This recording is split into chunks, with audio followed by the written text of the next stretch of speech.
Halo,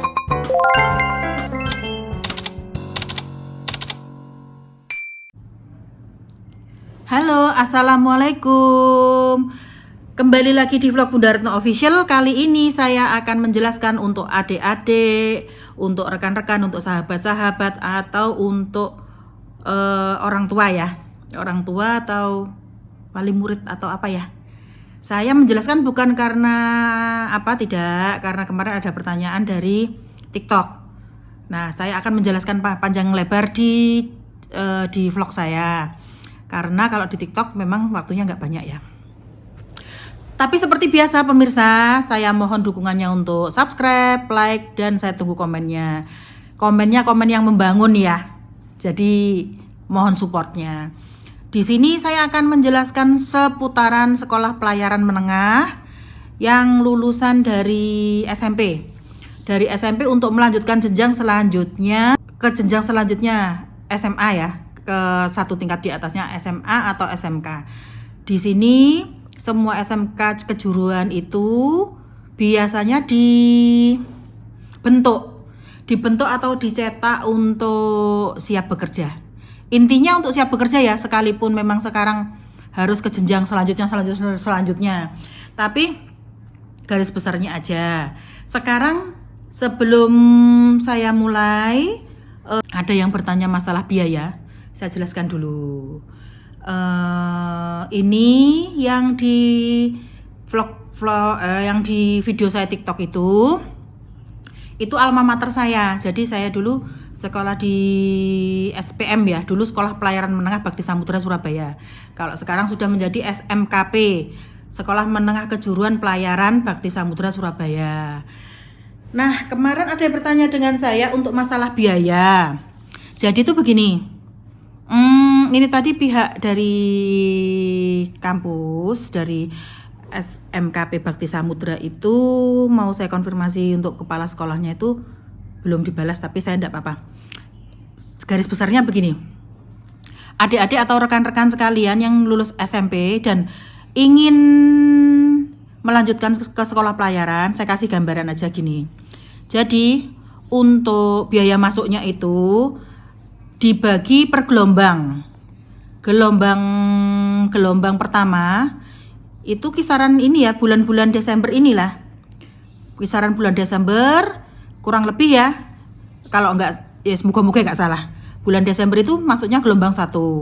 Di gelombang pertama, di gelombang 1 itu biasanya itu kisaran biaya 7,5 juta. Kemudian di gelombang kedua itu sekitar mungkin awal tahun ya, awal tahun lah. Gelombang kedua itu kisarannya di 10 juta dan di gelombang ketiga itu biasanya mendekati bulan kelulusan, sekitar bulan Mei atau Juni setelah ujian nasional, biasanya begitu ya. Itu sekitar 15 juta. Nah, untuk biaya ini bisa diangsur atau tidak, tentunya bisa ya. Tentunya bisa, tapi enggak tahu berapa kalinya saya enggak tahu, cuma tentunya bisa. Kemudian ini biaya pendaftaran termasuk 1 kali SPP, biasanya seperti itu, 1 kali SPP, kemudian uang asrama, kemudian uang untuk seragam PDH 1, PDH 2, kemudian kaos olahraga dan kaos untuk lapangan untuk LKP itu ya. Kemudian itu yang pertama untuk biaya pendaftarannya. Selanjutnya untuk biaya bulanannya itu ada biaya SPP. Jadi SPP itu di kisaran 400 sampai 500 ribu kalau tidak ada kenaikan. Jadi bagi rekan-rekan yang ingin daftar ke SPM Bakti Samudra atau SMKP Bakti Samudra, ini nanti bisa diperjelas ke pihak pendidikan ya, untuk SPP berapa. Nah, jadi tiap bulan itu yang pertama ada biaya SPP, yang kedua ada biaya uang makan asrama. Uang makan asrama itu kalau yang lalu-lalu itu 1,1 juta tiap bulan. Itu bagi yang tinggal di asrama. Jadi untuk taruna-taruni non Surabaya yang tidak tinggal di Surabaya, biasanya itu dianjurkan untuk masuk di asrama. Untuk masuk di asrama itu biayanya uang makan, untuk pembayaran uang makan dan SPP. Kisaran 1 bulan itu sekitar 1,6 juta ya kurang lebihnya. Nah, setelah itu biaya yang pertama, biaya masuk tadi kisaran itu. Yang kedua, biaya untuk SPP dan uang makan. Yang ketiga, nanti di tiap kenaikan kelas itu akan dikenakan biaya daftar ulang. Kalau biaya daftar ulang itu mengikuti ya. Biasanya yang jelas itu yang dibayar itu pertama uang SPP bulan, misalkan Juni libur bulan Juli, SPP bulan Juli, kemudian lain-lainnya mohon maaf saya nggak tahu, kisarannya bervariasi. Dan biasanya kalau tingkat 1 ke tingkat 2 itu sekian, nanti ke tingkat 2, tingkat 3 itu beda lagi.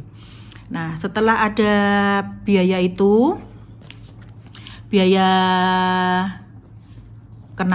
tiap kenaikan ya, untuk biaya-biaya lain pastinya ada.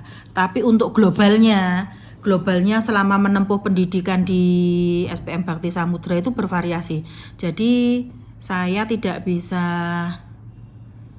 menentukan. Yang pasti kalau yang namanya sekolah kejuruan, apalagi sekolah kejuruan pelayaran, itu pasti jatuhnya mahal. Di sini saya tidak menambahi atau apa ya, tidak, karena kalau saya itu senang siapa saja yang tanya ke saya, insya Allah saya jelaskan sejelas-jelasnya. Nah, sekarang begini, kemarin ada pertanyaan dari sahabat di TikTok itu, ingin masuk tapi takut orang tua terbentur dengan biaya, atau orang tua yang tidak mampu untuk menuruti keinginan anak sekolah di pelayaran ya. Jadi gini, mohon maaf, di sekolah pelayaran ini kemarin infonya dari beliaunya Bapak Kepala Sekolah itu, bagi taruna-taruni yang kurang mampu bisa meminta surat ke desa. Jadi SKM bisa menyertakan itu. Jadi dari pihak sekolahan nanti bekerja sama dengan Diknas Kota Surabaya mencarikan biaya untuk keringanan di SPP. Jadi tidak terkendala. Dan kemudian kalau memang seperti itu, mungkin akan diberikan uang pendaftaran yang minim. Jadi di sini saya di tengah-tengah, saya tidak mempromosikan sekolah, tidak. Jadi mempromosikan yo mengenalkan iya. Cuma Nah, jadi rekan-rekan sekalian, adik-adik sekalian yang ingin melanjutkan ke sekolah pelayaran, nggak usah berkecil hati ya. Karena nek sampean semua minat, nek sampean memang semua memang benar-benar pengen, insya Allah ada jalannya. Pasti ada jalannya. Untuk nek kisaran di global itu gini aja. 1,6 dikali 3 tahun berapa? Kemudian biaya masuknya berapa? Nah, jadi seperti itu. Kan biayanya global, biaya intinya itu. Kemudian saya lanjutkan lagi. Banyak yang tidak tahu. Nanti setelah sekolah pelayaran itu kerjanya di mana? Nek kerjanya pasti ya kalau misalkan semua sudah selesai. Jadi untuk tahapan selanjutnya, setelah adik-adik sekalian masuk di sekolah pelayaran itu, di situ nanti milih 2 jurusan. Bagi adik-adik yang awam, yang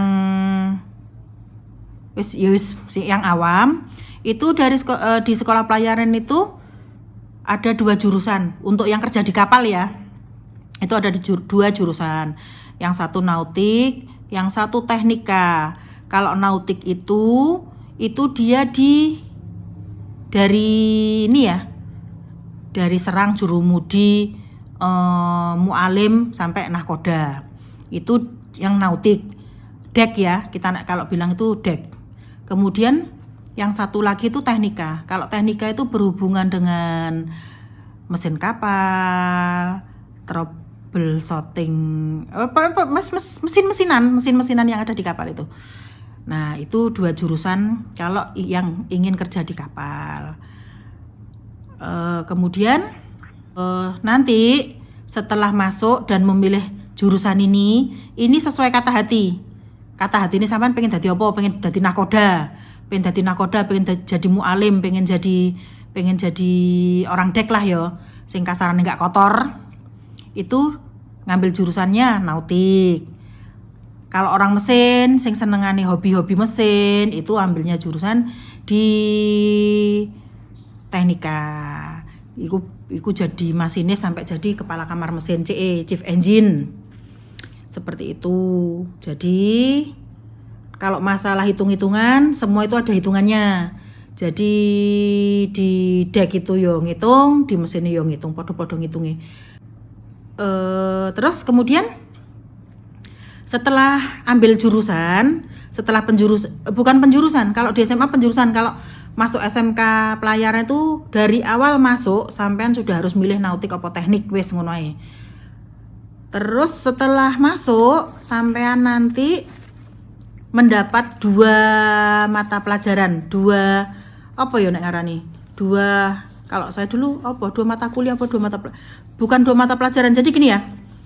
Kita mendapatkan, karena kita dari SMP, di SMK itu yang pertama kita dapat pelajaran umum. Pelajaran umum itu ya wis koyo bahasa Indonesia, bahasa Inggris, fisika, kimia, biologi, sejarah, geografi.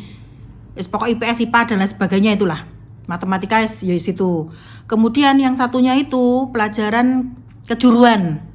Jadi kejuruan kalau nautik itu ya ada ilmu pelayaran, ada hitung pelayaran, ada menjaga peta, ada P2TL iku apa saiki? P2TL, ada meteorologi.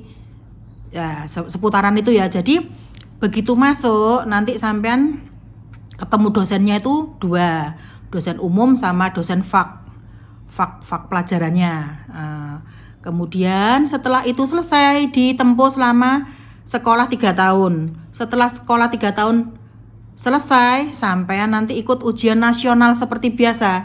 Pertama ujian nasional SMK. Pelajaran itulah bahasa Indonesia, matematika, bahasa Inggris, terus IPA seperti itu ya. Yang satunya lagi ini selesai. Kemudian dilanjut untuk ke ujian negara. Ujian negara tadi yang pelajaran faknya tadi ya. Ada permesinan kapal, ada hitung pelayaran, ilmu pelayaran, jenenge neh? Selali kan, yes itu jadi itu. Kalau misalkan yang mesin yo ada yang apa yo, yes aku gak ngerti nek mesin. Pokok itu ya. Nah jadi setelah ujian ini selesai, untuk ujian pelautnya itu ikutnya nanti perhubungan. Tapi bisa kita ujian sendiri di Bakti Samudra. Bakti Samudra sudah MOU dengan Poltek Surabaya. Jadi ujian bisa di tempat. Kemudian bimbingan itu nanti diisi sama di stempel sama nahkoda, sama kapten dan lain sebagainya. Kemudian sampai bikin skripsi beberapa. Setelah turun dari kapal, maju lagi untuk ke kampus. Ujian pasca dan lain sebagainya selesai, baru sampean terima ijazah pelaut. Tapi sebelum terima ijazah pelaut itu biasanya ya ambil sertifikat pendukung untuk yang praktek tadi sebelumnya. Kemudian setelah ujian pasca itu juga ambil sertifikat lagi untuk pendukung bekerja. Nah, ijazahnya di sini yang diterima dari SMK itu setara nek aku dikandani dulu itu setara D3. Jadi keluar dari sekolah pelayaran Bakti Samudra ini ijazah yang diterima itu ANT 4 dan atau ATT 4. Jadi ANT 4 itu ahli nautik tingkat 4. ATT itu ahli teknik tingkat 4. Kalau nek sekarang ijazah ANT 4 atau ATT 4 itu sudah lumayan ya, sudah lumayan bisa lah jadi second officer atau jadi masinis 2 di kapal-kapal takbut itu ya, kapal-kapal takbut Indonesia itu bisa. Nah, kemudian setelah ini keluar, jadi yang sekolah di SMK pelayaran ini adalah ANT 4. Untuk jenjang selanjutnya pastinya ada. Tapi saya cerita di next video ya. Ini bahasan untuk rekan-rekan, untuk adik-adik yang ingin melanjutkan ke sekolah pelayaran dari SMP. Nah, misalkan dari SMK itu sebaiknya masuk ke akademi, tapi nek kepengen masuk SPM juga bisa. Pesan saya satu lagi, untuk masuk ke sekolah seperti ini, sekolah kedinasan, itu sebaiknya sebelum daftar, adik-adik sekalian, rekan-rekan sekalian, sahabat sekalian, itu coba pakai ini, tes mata pakai huruf tekek ya, huruf tekek tes pakai huruf Ishihara. Kalau di situ nanti bisa baca angka-angka, ada angka kadang 24, 25, 6, 7, 8, 9, 61, 62, 74 dan lain sebagainya, atau apa gambar tekek, apa gambar kelinci, apa gambar apa, itu sampean bisa dengan jelas, gak usah khawatir, langsung masuk saja bisa. Tapi untuk yang yang BW, yang buta warna seyogyanya, mohon maaf, untuk pelaut tidak bisa. Karena karena gini, BW itu biasanya nek warna-warna cerah dia lihatnya tuh putih. Warna-warna agak gelap-gelap itu kelihatannya hitam itu aja. Kalau yang parsial itu setengah-setengah, ada yang dia bisa lihat, ada yang tidak. Jadi sebelum masuk sekolah pelayaran pastikan dulu sampean mohon maaf tidak buta warna. Kalau pakai kacamata mungkin masih bisa ditolerir. Yang penting gak buta warna, wis syarate iku aja. Nah, jadi nggak usah berkecil hati, semua itu ada jalannya, semua itu ada apa nih ya? Yes, ya tetap semangat aja, tetap berjuang karena tidak semua anak yang sekolah di pelayaran itu orang tuanya kaya semua, tidak. Ya macam-macam lah namanya pekerjaan ya. Yang penting orang tua sport, anaknya yo maju tak gentar, yes. Rezeki itu sudah ada yang ngatur, jadi nggak usah berkecil hati. Rezeki tidak akan salah alamat dan tidak akan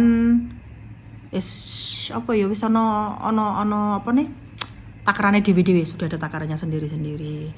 Nah, bagi adik-adik, bagi rekan-rekan sekalian yang pengen tahu detail, pengen ngerti detail selanjutnya apa, insya Allah tak buatkan vlog lagi, tak buatkan penjelasannya lagi. Jadi mohon maaf nek penjelasannya ki ya rada ruwet, memang ya seperti itu. Kalau misalkan wis takok ae gak apa-apa lah. Untuk senior, untuk junior, untuk temen seangkatan, apabila ada salah-salah kataku ya mohon dimaafkan ya, karena yo sak ngertiku iku sih. Jadi ya seperti biasa pemirsa, jangan lupa bahagia, jangan lupa selalu tersenyum. Semoga saya sehat, semoga Anda semua sehat. Ben iso gawe vlog-vlog selanjutnya. Semoga video saya ini bermanfaat dan dapat berbagi, juga memotivasi adik-adik sekalian, ibu-ibu sekalian, bapak-bapak sekalian, rekan-rekan sekalian. Yos, terima kasih yang sudah selalu mantengin channelnya Bunda.